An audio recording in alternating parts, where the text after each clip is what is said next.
Hi guys, it's me again and welcome back sa aking YouTube channel. So for today's video ay gumawa naman tayo ng dalawang flavor na ice candy. So I'm so excited guys na ipakita sa inyo yung flavor natin. So, let's go! So ayan guys, gumawa ako ng ice candy at struggle tayo dito sa fire. Kasi yung fire natin guys, super ay nako, maraming foggy. Dito natin i-mix yung cornstarch na guys. Then so yung cut ko guys, super annoying. So this is our ingredients guys, cornstarch. Then we have also 370 ml. Then we have also condensed na 280 grams. Then we have two flavor guys, which is yung tang and mixed berries. Ming, can you stop me? So we have brown sugar because we don't have white sugar, so I use this brown sugar. Before I use white sugar, but now this is na naman. Maybe you like my pants? Ming, I'm so na Ming. So first guys, kailangan natin magpakulo ng tubig yung 1 petshell and a half. So now guys, meron tayo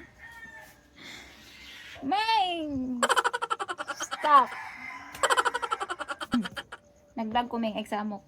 So guys, meron tayong isang bowl na cornstarch. So, ihalo natin siya sa tubig. So, i-transfer natin dito. Lagyan natin ng water. Then, yung super annoying kong cut guys.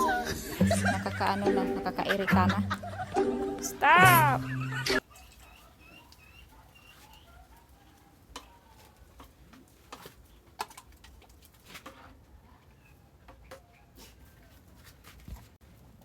Then, kailangan natin siya ihalo guys until ma-creamy na yung cornstarch. Ayan. So, ganito lang yung gagawin natin guys. Halo ka na lang halo until ma-creamy na siya. Totally creamy na yung niya.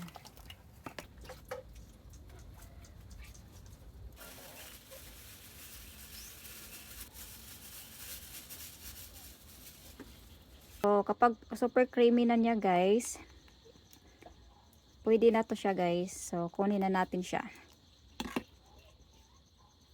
Guys, meron tayong dalawang petshell na so lagyan na natin ng tag-isang sachet orange and this one mixed berries.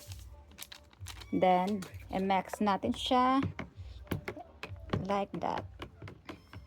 Then, bago natin siya ilagay sa plastic guys, dapat malamig na yun para hindi i-mix natin siya guys until same color na siya guys. Mixed berries guys. So this is mixed berries. So mag-wait lang tayo until tawa man mo.